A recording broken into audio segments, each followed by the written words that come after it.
Hello. Thank you for joining the Oklahoma Policy webinar on our 2016 legislative priorities. My name is DeVon Douglass, and I'm going to be the moderator for this afternoon. Just a few housekeeping rules. I wanted to let everyone know that you're all muted. However, you can ask questions through the chat function on this app, and we will be answering all of your questions at the end. Furthermore, we will make the presentation and the slides available to you all so that you could send them out to any of your colleagues or coworkers or friends and family who are missing out on the webinar today. There will also be links at the end of our presentation, and we will be doing a survey at the end, so please respond to that survey. And we are excited to get started today, so thank you for joining us. Today, we will have several presenters in our policy staff. We'll be joined by David Blatt, who's our Executive Director and the resident budget and tax guru. We have Jean Perry, the Education Emperor. Followed by Carly Putnam, who is the harbinger of all things health-related for the great state of Oklahoma.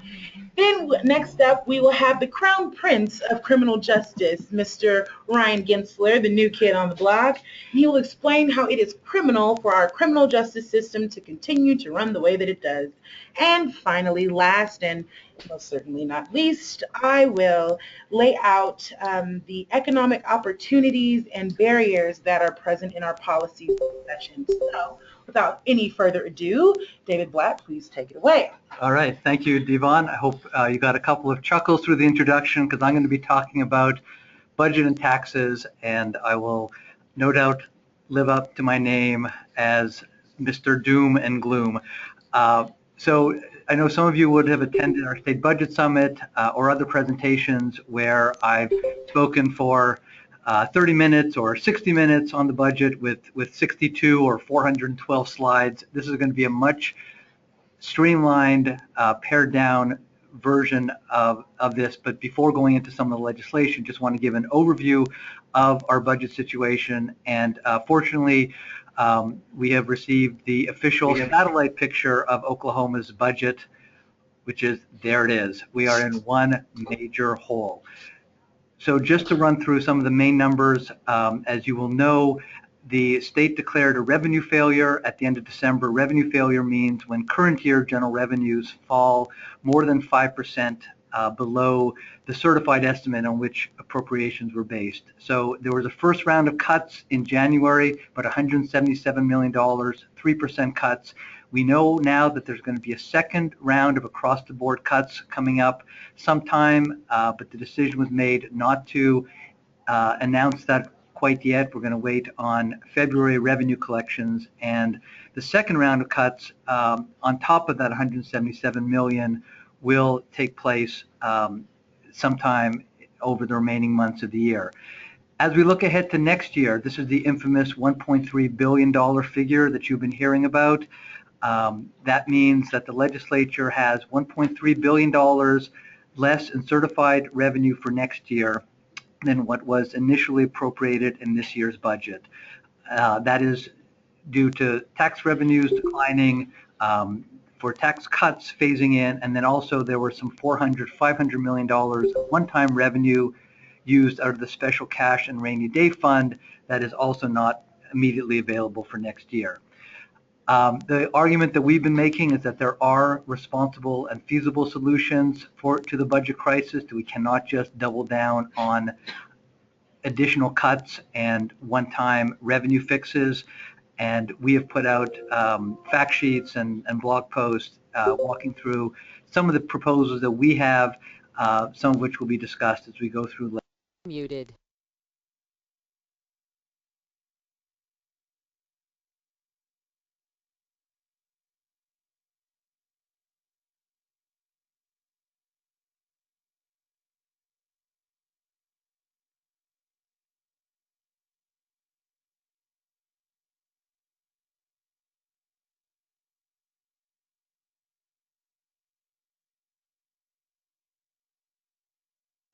Unmuted. Okay, I apparently clicked on mute. I hope I didn't do that at the very beginning of my presentation. No, they just lost it. Okay, so good thing that there's some more technically savvy people surrounding me than myself. So the governor's budget, 3 to 6% cuts for state agencies. She did propose a $3,000 pay raise for teachers at a cost of $180 million, and we'll hear more about that in a while, as well as a little bit more for the Department of Corrections.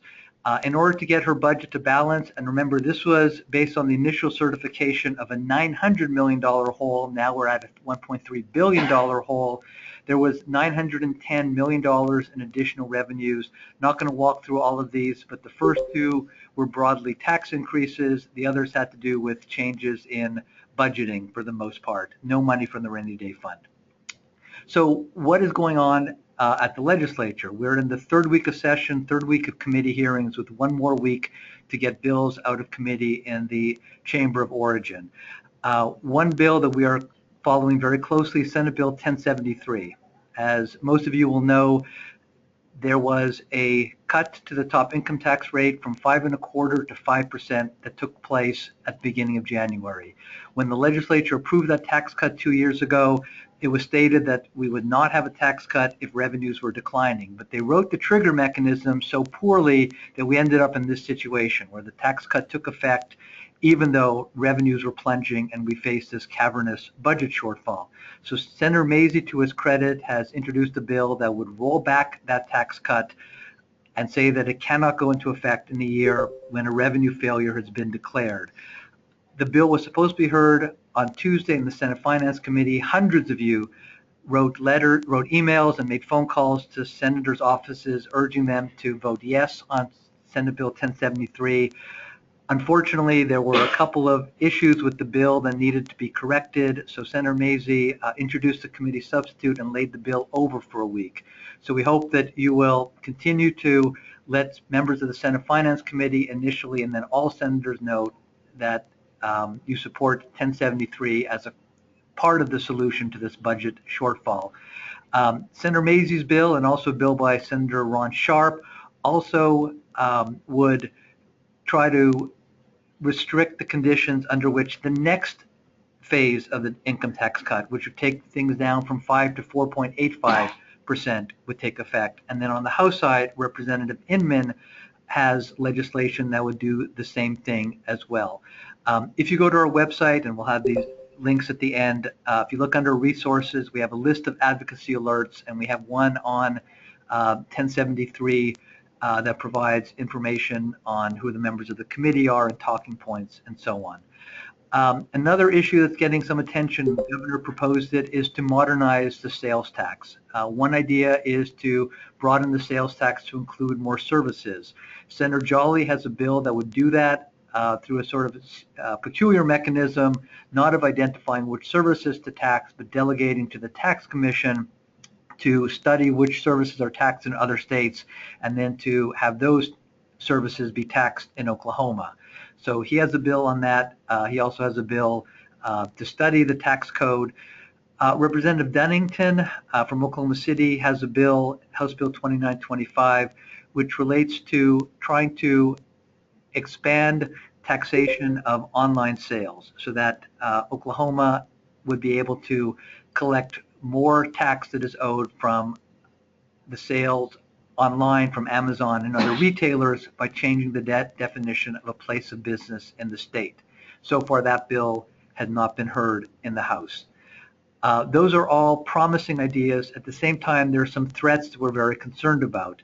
There have been a number of bills that have been introduced that would do away with or put a moratorium on some of the broad-based tax credits that tend to benefit low and moderate income households. So the three credits that are affected by Senate Bill 917, 918, and 977 are the Earned Income Tax Credit, Sales Tax Relief Credit, and Child Care Child Tax Credit. And just as an example, if those three were repealed, as you can see, if you are a married couple with two kids making $30,000 a year, your taxes would rise by close to $500.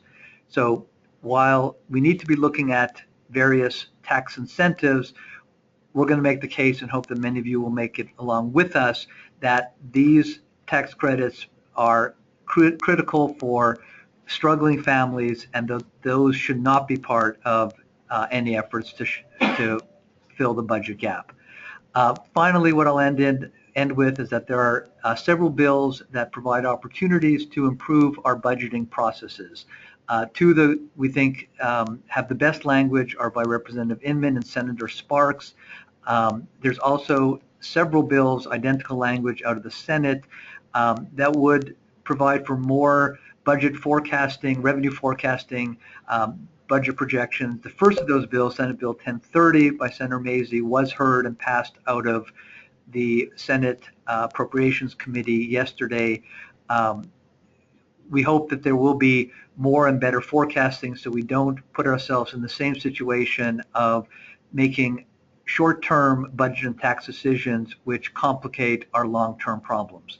So with that, I will turn it back to DeVon, and also if you have been asking questions, we will have a chance to answer them at the end of the webinar.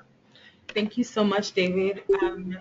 Just to let you all know that you can get very upset about these changes and these proposed bills and get excited about the ones that benefit Oklahomans like you and I. And in order to get involved with those things, you can contact us through Together Oklahoma and get involved so that we can get the good things in there and get the bad things out. So next up, we're going to have Gene Perry, and he's going to talk about one of our hot button issues, and that is education. So Gene, take it away. All right, thank you, DeVon. So education is absolutely a hot button issue, and this is just a little chart to demonstrate that. These are some numbers put together by the Southern Regional Education Board looking at all of the areas they're interested in, but it just shows that Oklahoma has about twice as many education bills filed for this session as other states throughout the South. And those are in areas of teacher compensation and professional licensing and recruitment. And so there's definitely a lot of concern from the education community and from parents about how our schools are going, and there's also some response to that by the legislature. Unfortunately, as you've heard from the budget and tax discussion already, this is going to be a very difficult session to accomplish a lot of those things. In particular, even though there is a pretty large bipartisan consensus that Oklahoma needs to increase teacher salaries, there is no consensus on how we can do that, whether and how to pay for it. So I'm going to run through some of the proposals that are out there. These two bullet points you've got in front of you right now are the ones that most closely match what Governor Fallin has called for. She didn't specifically say how she would fund a teacher pay increase, but she did call for a cigarette tax increase and call for the use of school building funds for teacher salaries. So these are possible mechanisms for that. So there are a couple bills and a joint resolution by Representative Doug Cox that would increase the cigarette tax and put 2/3 of that to teacher salaries and the remaining third to health insurance coverage through Insure Oklahoma. And then there's a proposal by Senator Roger Thompson that would let schools use school building funds. These are funds that are filled by property tax revenues, by going to local districts. They're already currently used for things like building maintenance, some salaries for building support staff, security, things like that. And this would allow them to use that for teacher salaries, though it wouldn't necessarily provide new revenue unless there are property tax increases on the local level to do that. There are also some other ideas out there. The first bullet point you see on the top is what I've been calling Senator David Holt's Rube Goldberg machine to do $10,000 teacher raises without increasing tax rates. And this involves a whole lot of things. It would be several state questions and several bills, would do some pretty dramatic school consolidation, would put all new money in future years to go to education, even though we also have a lot of other areas of state government where there have been severe cuts and a lot of unmet needs. And it definitely, I think any one of those things would be difficult to pass on its own, and putting them all together is another matter entirely. But what it really shows is how difficult to impossible it would be to provide those teacher raises without increasing taxes, or really without coming up with new revenue rather than shuffling the money around. There have been other proposals out there to take money from the Tobacco Settlement Endowment Trust for teacher raises, or to boost teacher salaries by freezing the amount that states give to teacher health benefits. And that one, 3154, has already been announced that they're not going to hear it this session after a pretty strong pushback from the education community. And then there are some other ideas out there to, not necessarily say we can fund this, but to propose some teacher pay increases around the edges. There's an interesting measure from House Speaker Jeff Hickman that would repeal Oklahoma's minimum teacher salary schedule, except for one minimum salary for all teachers, but then devolve that down to the local level, so districts would have a little bit more flexibility to say how teachers are paid at different experience levels and different education levels. And then there's other proposals to increase salaries for just particularly in need teachers, such as high school science and math, or for special education.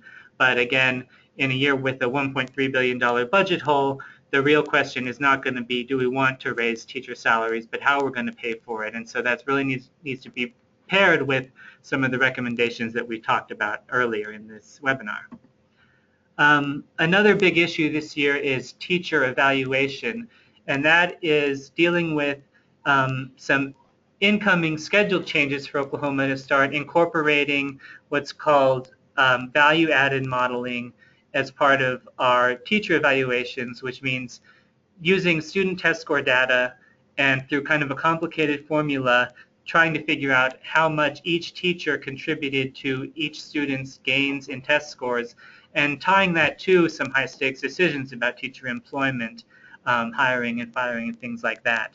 Now, there's been controversy about that and discussion of how, similar to the 8th or F grades, there may be some serious flaws in the complicated formula, and it's just very hard to make these decisions based on student test scores and kind of separate that out from all of the other things that can affect those, rather than just that one teacher in that one room. But there are some proposals out there. 1350 from Senator John Ford and Representative Dennis Casey would allow individual school districts to decide whether or not to use this quantitative component for their teacher evaluations.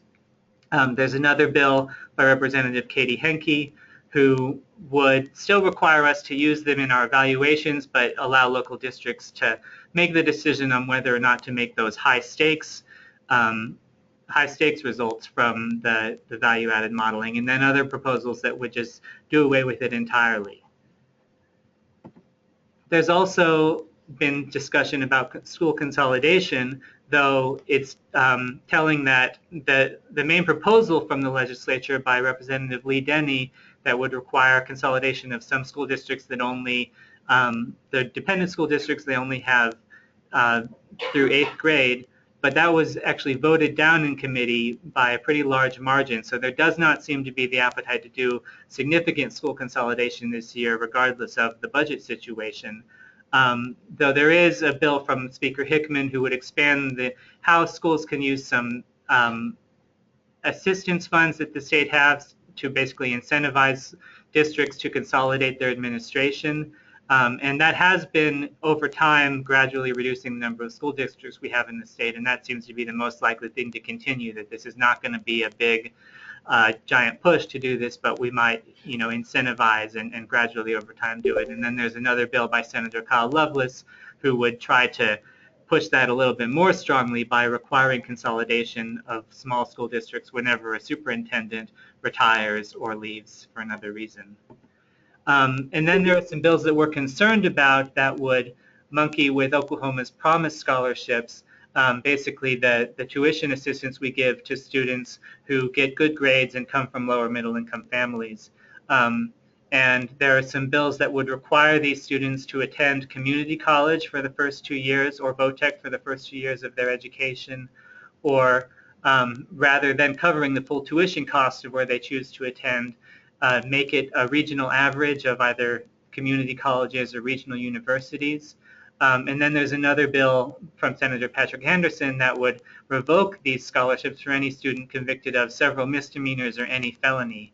And we're watching these closely. One has already failed in committee, as you can see there, but we are going to be arguing that Oklahoma should not, even amidst a budget shortfall, take it out on this important source of tuition assistance. Not to mention some other issues that have already created a lot of controversy, whatever word I was going for there, I'm not sure. So SB 911 would allow schools to issue fines to students for violating district policies, and that has not received a hearing yet. We're hopeful that it won't. And then 2949, I think that could be a whole webinar in itself, the debate that's gone around that, but that's been moved through a committee, and it's going to be, I think, one of the most controversial debated issues, education savings accounts to allow private school vouchers. So that is what is going on with education. It's a situation where there's a lot that we want, but it's so tied in with the overall budget situation that really our advocacy efforts are going to be doing that as well, saying if we want to do these things, we need to answer these questions and really advocate on the budget and tax issues. Thank you, Jean, for educating us on education. Next up, we have Carly Putnam talking to us about long-standing problems in healthcare and some new opportunities as well. So yeah. Thanks, Carly. Absolutely. Thanks, DeVon. So I want to make it very clear going in that this is by no means all of the healthcare bills that have been filed thus far. This is a handful of highlights in a very robust universe of proposed legislation around healthcare in the state. Jean's already discussed raising the tobacco tax in the context of teacher pay raises, but it's worth discussing here too. Representative Cox has introduced a couple of virtually identical bills that, if passed, would put to a vote of the people the chance to raise the state cigarette tax by $1.50 per pack, with $1 of that earmarked for teacher pay and 50 cents for Insure Oklahoma. Putting aside the fact that both of those are worthy causes that could stand some funding, it would also likely drive down smoking rates, particularly among young people. We last raised our cigarette tax in 2004, and our cigarette tax is currently ranked 37th in the U.S., meaning that 36 states tax tobacco at a higher rate. However, we're not overwhelmingly optimistic about this bill's chances. House Joint Resolution 1058 was laid over in committee, and legislators from both sides of the aisle have announced that they're really not into it. And it is worth pointing out that this would move us from paying relatively little in cigarette taxes to paying a lot relative to other states. That said, if legislators heard from their constituents about this bill, there's a good chance that it could actually gain some traction. Another bill that we are similarly supportive of, but I think similarly not optimistic about, is Senate Bill 1372, introduced by Senator Sparks. The Affordable Care Act 5 years ago gave states the options to accept significant federal funding to expand their Medicaid programs to cover low-income adults. More than 30 states have done so. However, Oklahoma has not. If we did, we'd expand coverage to more than 100,000 uninsured adult Oklahomans.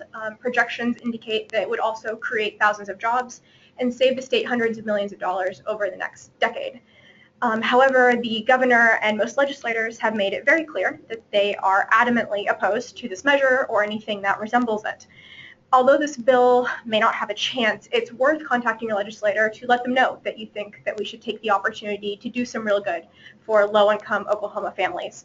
We've written fairly extensively about why this would be a good move for Oklahoma, and you can find all of that at okpolicy.org. Speaking of Medicaid, but going in the opposite direction, House Bill 2665 by Representative Cox would strip Medicaid coverage from non-pregnant, able-bodied adults under age 65. Removing Oklahomans' health coverage is not the way we need to be moving, and it's unlikely that federal regulators would let this go through because it would eliminate coverage for very low-income parents of dependent children, and that's a group that we are required to cover. We're unsure of who could possibly think this would be a good idea, although the Oklahoman wrote in favor of it early this week, so who knows. And the bill has passed out of committee, so now would be the time to contact your legislators and tell them that kicking people off Medicaid is not the right thing to be doing. And finally, we're monitoring a couple measures introduced by Senator Standridge related to Medicaid for Oklahomans who are age, blind, have a disability, or some combination thereof.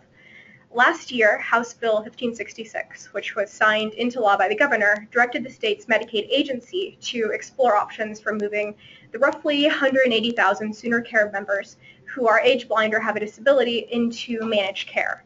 The Healthcare Authority has since announced that the model they're going with is one that is fully capitated and privatized, where private companies are paid a certain amount per member per month for delivering healthcare to them.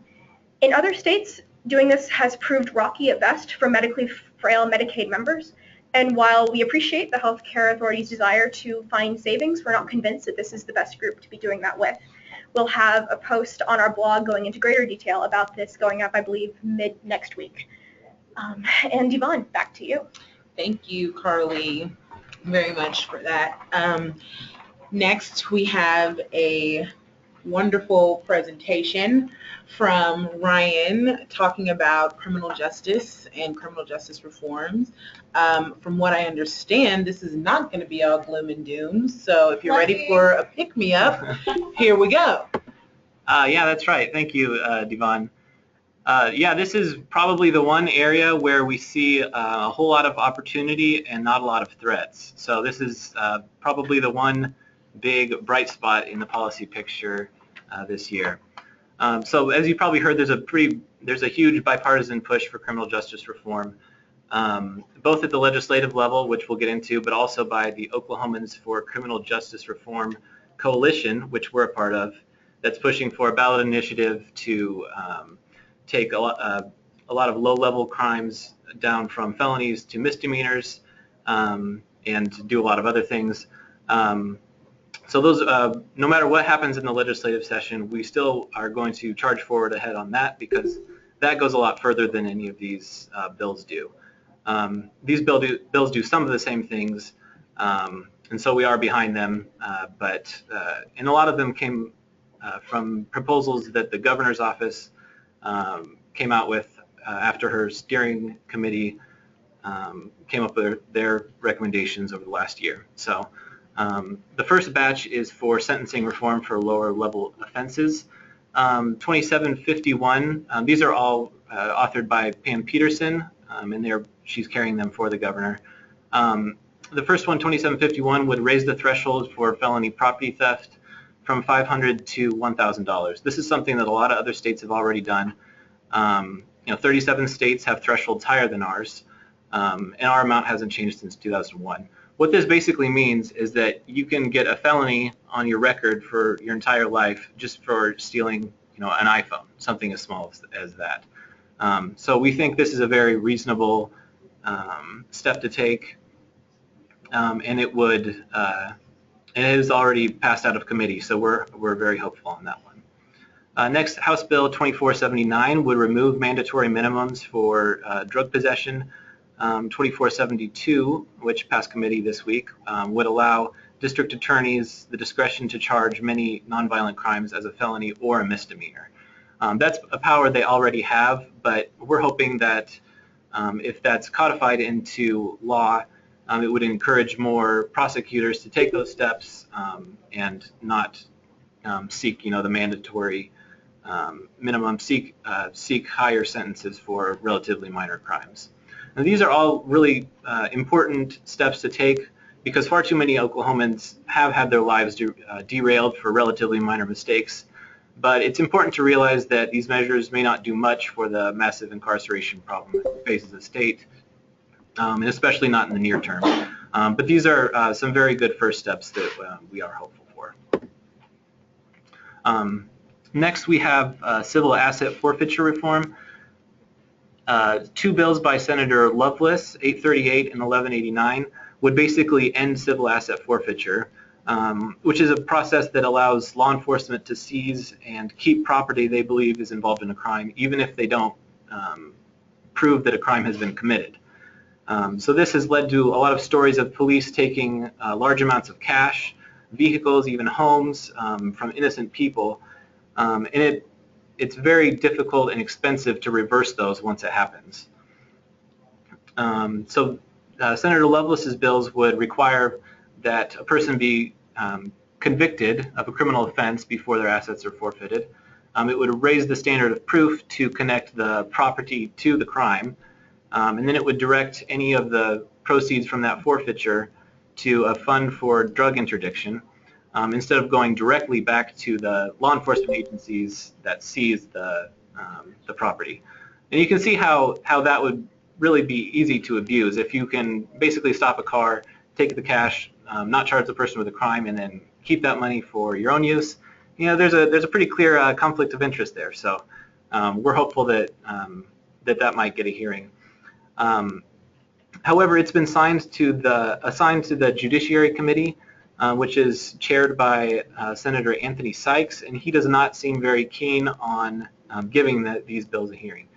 So this is a really great opportunity for you to call the people on the Judiciary Committee. You can see the advocacy alert on the bottom there. If you go to that website, you can find the people on this committee, call them, tell them that you support these things, and you know, we think if it does get out of committee, that there's a very good chance of it passing. So, you know, if you were on the call with Kara Joy and DeMario, the advocacy webinar earlier this week or last week, they talked about how powerful committee chairs are. This is a great example of that. So, yeah, please do pick up your phone, call your legislator, get them to act on civil asset forfeiture. 2670 would also do some good things in civil asset forfeiture, not go nearly as far, but that's something we support as well. And finally, we are tracking quite a few bills related to the exorbitant court-related fines and fees that really keep people trapped in a cycle of debt and you know, trouble with the law. You may have heard about studies from Oklahoma County. There was one just last week that was highlighted by the Oklahoman. One from 2013 that was highlighted about Tulsa County, which was highlighted by the Tulsa World, about the large numbers of people who go to prison in Oklahoma for simply not being able to pay, you know, $50, $100 fines. You know, if they can't do that, they'll get thrown in jail, get more fines thrown on top of them. They get charged maybe $40 to $50 a day just to stay in prison or stay in jail, in county jail, before they're put on trial.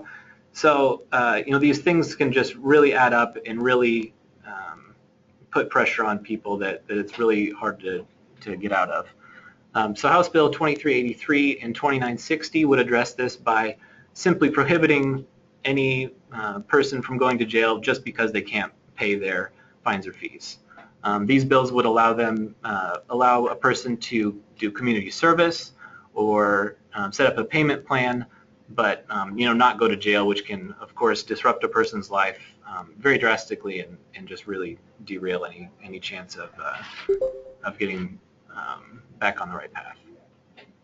House Bill 3160, which has a better chance of going somewhere, authored by Speaker Hickman, would reduce the fees for people who are serving time in prison.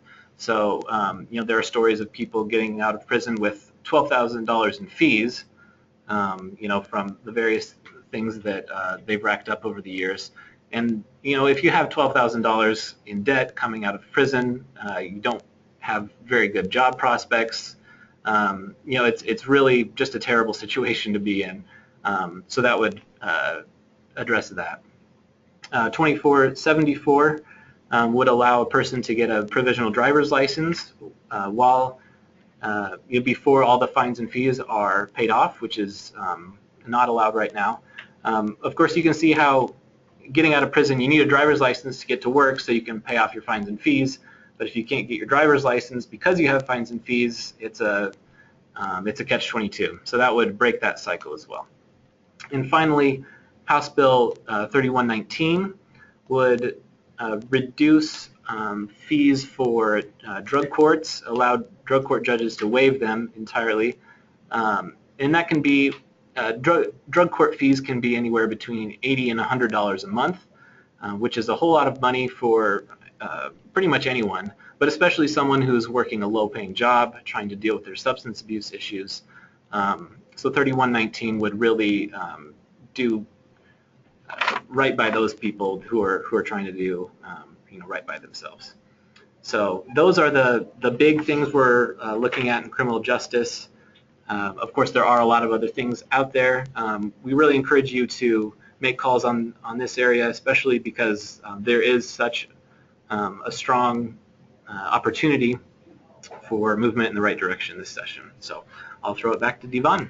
Thank you, Ryan. And I just wanted to encourage everyone as we move towards the end of the presentation to continue to ask questions in the chat function so that we can answer those at the end of the presentation. So it is now my turn to talk about economic opportunity policies and also things that bar economic opportunity. So first up, we're going to start with the worst of the worst. It is Senate Bill 1314, and it is the Flex Loans Bill. Now, this bill creates a new type of predatory loan. The worst thing about this is that there's a 20% interest per month, which translates to approximately 242% APR. So that means because this bill allows people to borrow up to $3,000, they could end up spending $600 per month in just their interest fees. And that's problematic because the people who have to resort to using this type of loan don't have that type of money to bring that in. And often these types of loans, when they're advertised, are not clear about those types of things. Today, this bill was heard in committee, and it did pass with the title off. And this is another one of those opportunities for you all to contact your legislators and tell them that these types of loans are not needed nor wanted by Oklahomans. Now, although the specificities of flex loans may seem better, technically it's a lower APR than our current payday loans. It is important to note that there is no lesser of two evils here. They're both evil. Both of the bills. And both of these bills are bad for Oklahomans. Flex loans, payday loans, any of these types of predatory lending are both crippling to people who are financially vulnerable, which leads me to the next bill. That's why we need the 36% cap on payday loans that currently exist. Now, unfortunately, this bill has not been heard, but this is another one of those opportunities for you to contact the committee chair, and that happens to be Senator Newberry. Now, it can be confusing, and sometimes people don't understand, like, how do I reach out to one of these legislators? Well, that's where Together Oklahoma comes in. You can get together with other people who care and are concerned about these issues, and so there will be information on how to contact and how to get involved in Together Oklahoma at the end of the presentation. And next, we have the labor and wages section. And you'll note that all these things are green, so that means it's good. The first one we're talking about is HB 2585, which builds upon a bill from last year, 2168. Now, this creates better policy and more uniform policy around those who have a criminal record, but their crime differs from the type of license that they're seeking to work. So this is a great bill, and we hope that Oklahomans who have past convictions that are rehabilitated are able to get back in and get jobs because that helps them build assets, and that's just better for Oklahomans all around. Next, we have House Bill 2929, and this is a really great bill. I'm a girl, and I like to make as much money as boys do. That's important to me, and so apparently it's important to Representative Dunnington, which is why we have this new bill. Furthermore, not only does it make it unlawful for women to make less than men who are working the same job and putting in the same amount of work, but it also tells us that you can't fire me because I ask and I say, hey, why is Joe Blow making more than me, Jane Blow? So that's really important. That's a really good bill, and we're excited about that one. It has passed in the subcommittee and the regular committee, so we're looking forward to seeing how that goes. So yay. Next, we have the Pregnancy Accommodations Bill, which is one of my favorite ones. It provides reasonable accommodations for pregnant workers. So that means if you work for FedEx and you get pregnant and you're like, I can't lift anything, can I please have desk duty? You shouldn't be fired for that because you should not have to choose between the health of you and your baby and being able to pay for your child once your child gets here. Unfortunately, that is not being heard by the committee chair, and we don't have a lot of time on that one. So if pregnant people being able to get paid for the work that they do and just getting a break or a drink of water on their break or more breaks or a stool to sit down on when they're working at the register at a grocery store, if that sounds important to you, then you should contact the committee chair, Representative McDaniel, really soon. Also, if you want more information on pregnancy accommodations, you see the advocacy alert at the bottom of the screen.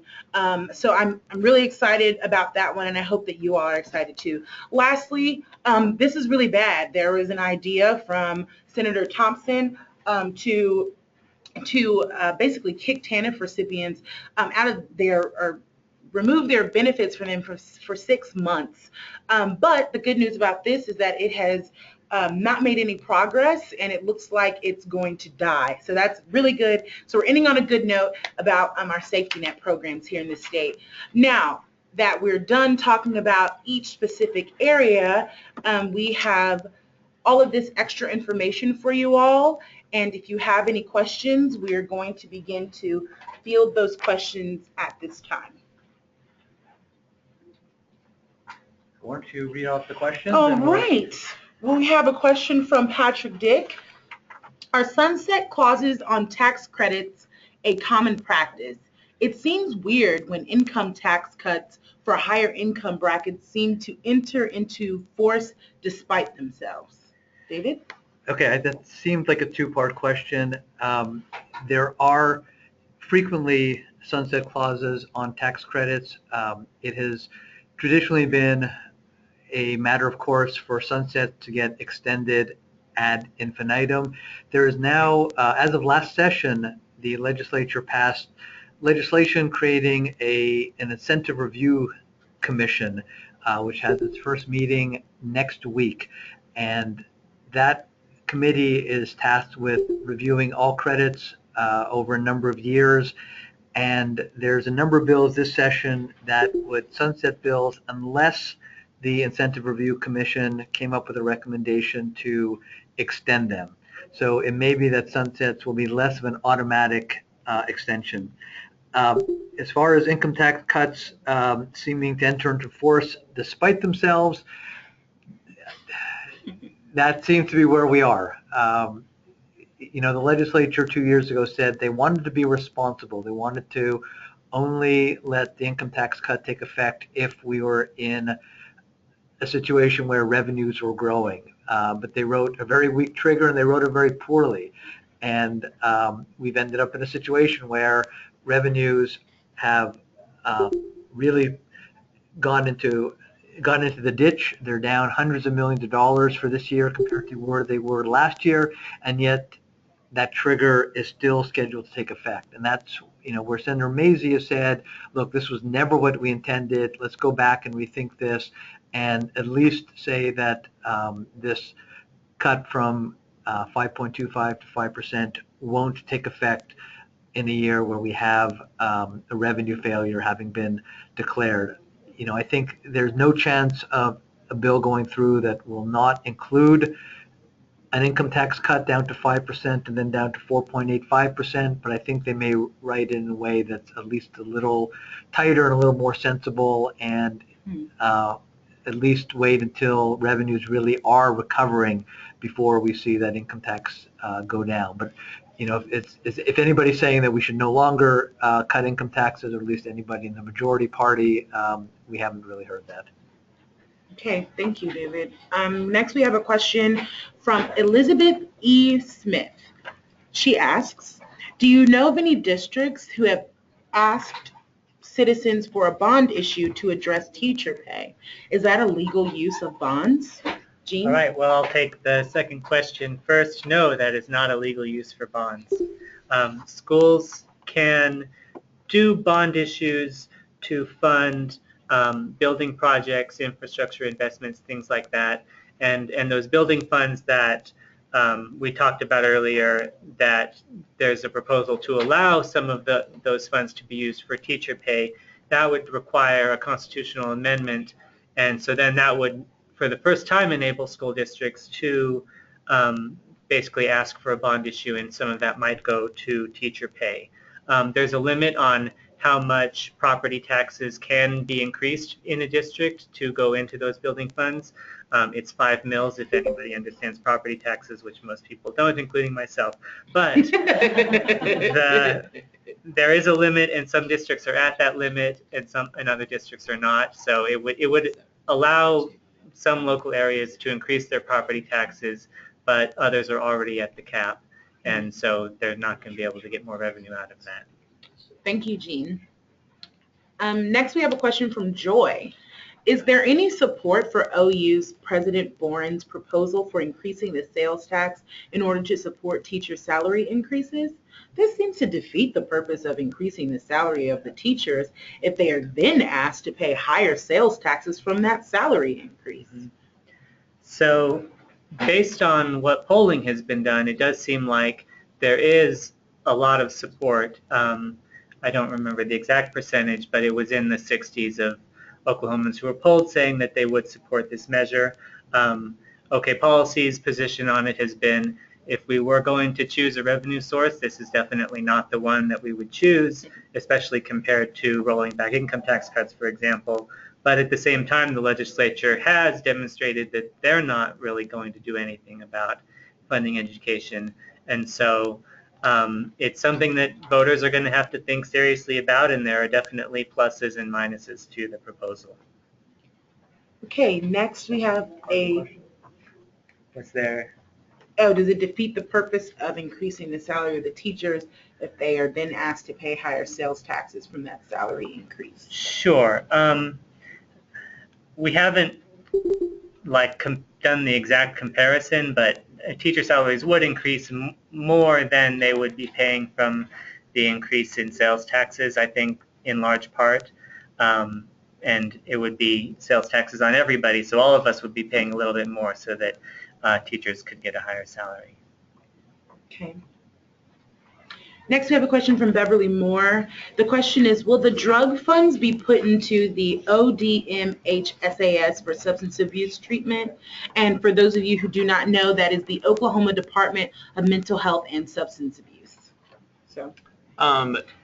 Yeah, if by drug funds you mean the civil asset forfeiture proceeds, I think there is a provision in 1189, the newly, it's the newest civil asset forfeiture reform bill by Senator Loveless.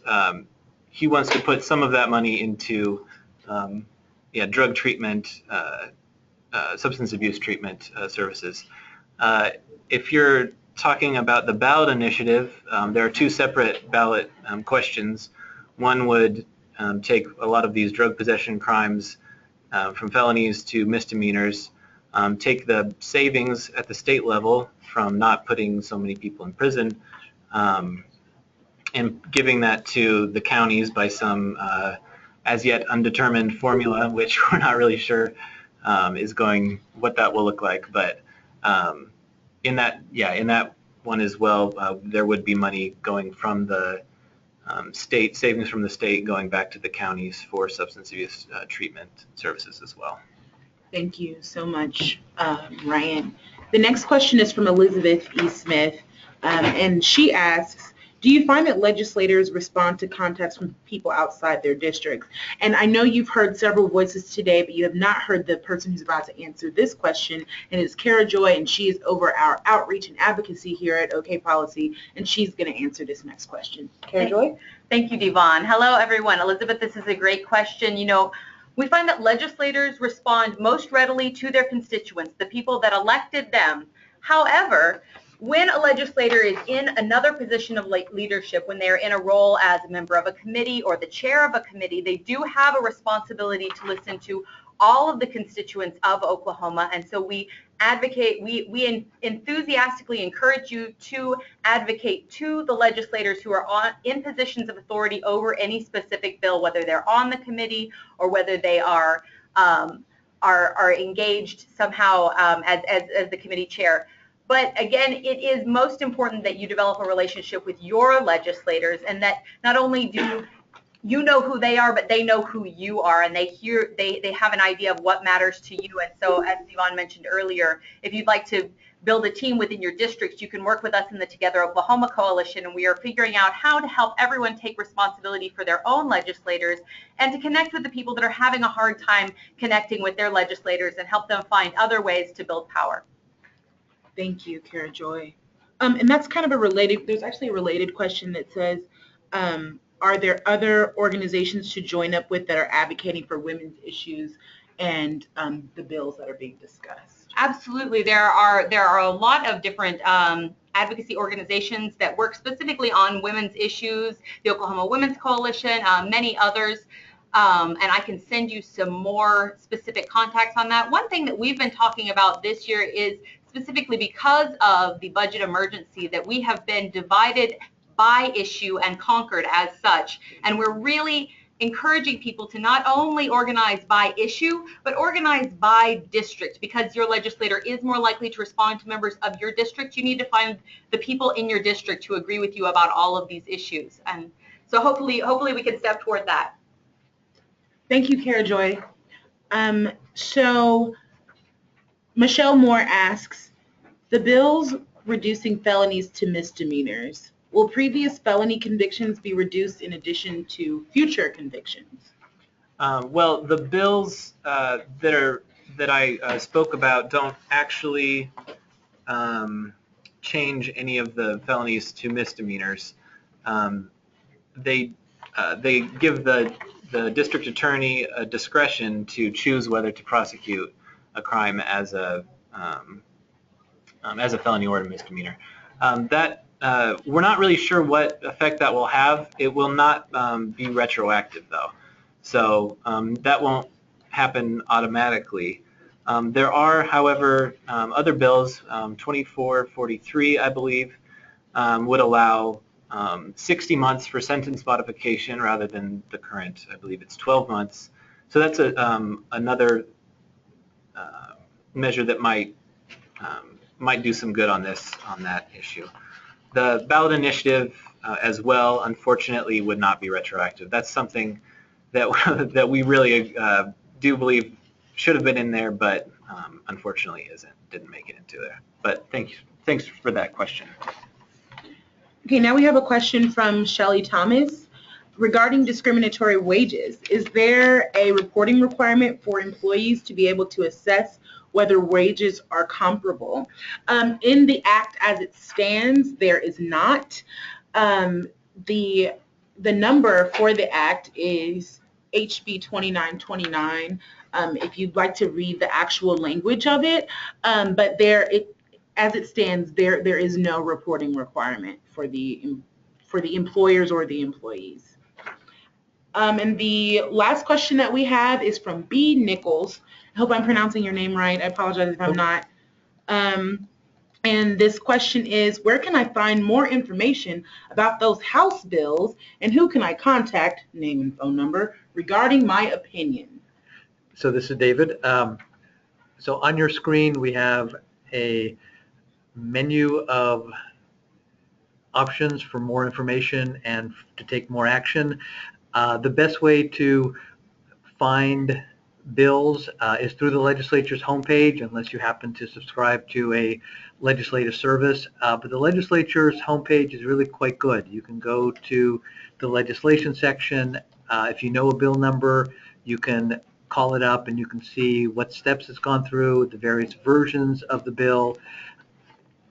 You can also sign up for what's called LENS, L-E-N-S, which allows you to get email or text notifications as bills move through the process.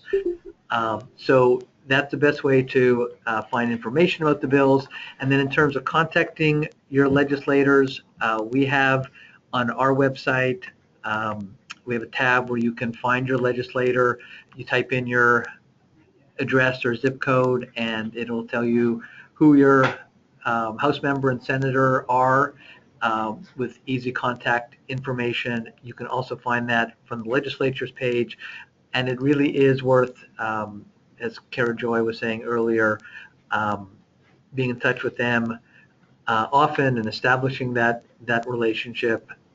If you can find some time to meet with them in person at the Capitol or in the district. That's going to be even more important.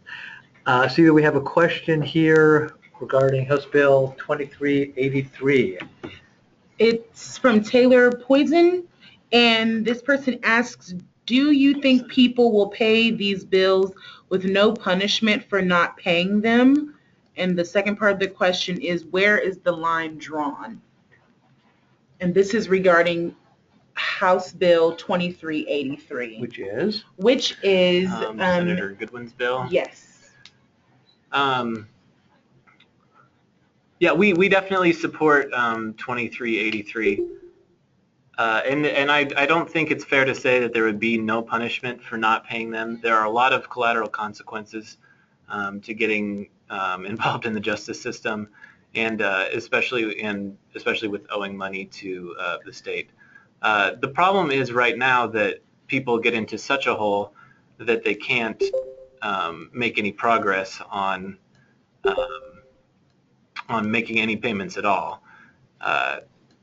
So putting them on a payment plan to at least pay something each month, getting them to do community service, those are other ways that we think are much better ways to address kind of the collateral consequences. Our next question is from Effie Craven, and it is, when is the deadline to file to run for state office? Here.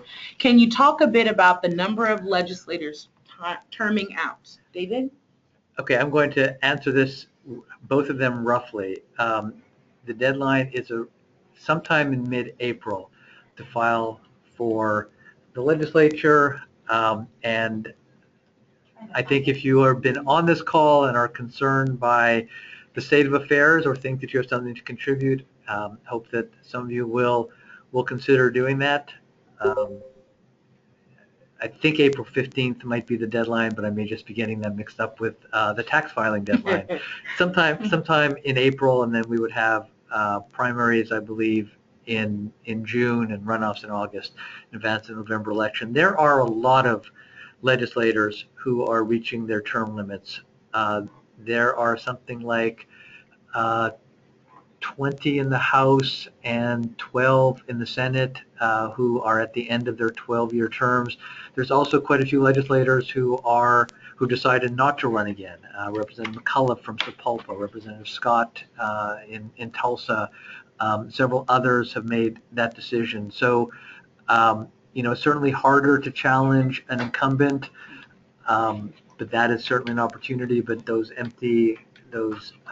when there isn't an incumbent, that tends to attract the most candidates. Has somebody pulled up the deadlines? They have. So April 13th is when the candidate filing period opens, 3 days, and then you have April 15th, the filing period closes. So that's coming up soon. Obviously, big decision, but we're certainly hearing from an increasing number of people who feel like they have something to contribute and are not happy with the current course of events. I think we may have reached the last question here. Thank you, one of the people, Kara Joy. Thank you, Kara Joy, for including the link to the candidate filing deadline. So on behalf of the team here, I want to thank all of you who took the time to participate. We will be sending you a survey in the next 30 minutes, we hope, or certainly sometime this afternoon if we can get it all set up. We really would appreciate your input. We'll also ask you if there are other topics, either subjects that we touched on today that you'd like a longer discussion about.